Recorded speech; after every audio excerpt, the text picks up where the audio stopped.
Sindbad and the Sea Serpent.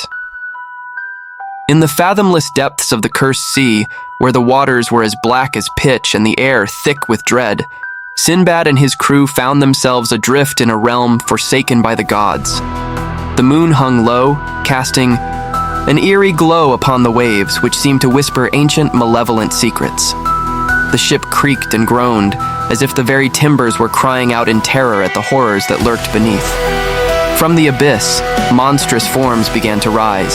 Sea serpents of unfathomable size, their scales like polished ebony, reflecting the cold moonlight. These were not mere creatures of flesh and blood, but embodiments of primordial evil, their eyes burning with an otherworldly malice.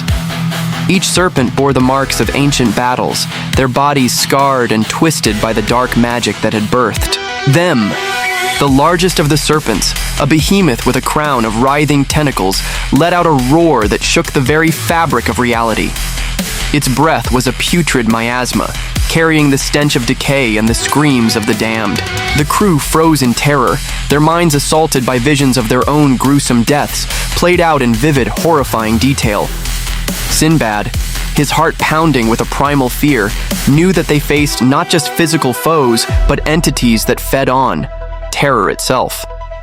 He rallied his crew, their voices joining in a desperate chant, invoking the protection of long-forgotten deities.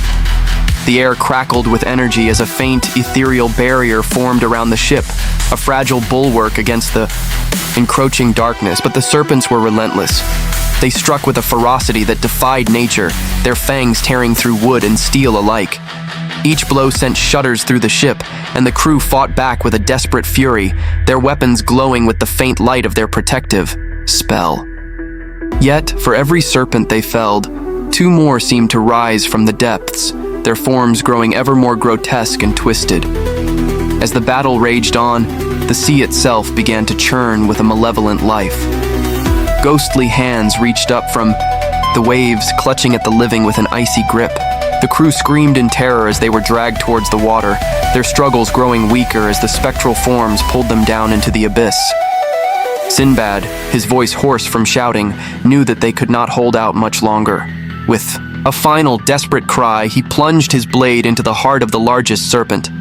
The creature let out a deafening roar, its form writhing in agony as it began to dissolve into the dark waters. The other serpents, their connection to the ancient evil severed, followed suit, their forms fading away like shadows in the dawn. As the last of the ghostly apparitions vanished, the sea grew still, and the moonlight seemed to brighten, as if the very heavens breathed a sigh of relief. Sindbad and his crew, battered and broken, stood in silence, their minds still echoing with the horrors they had witnessed. They had survived the cursed sea, but the memory of that night would haunt them forever, a chilling reminder of the ancient, malevolent forces that lurked in the darkest corners of the world.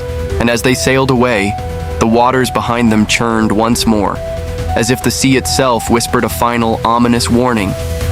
Beware, for the depths hold secrets best left undisturbed.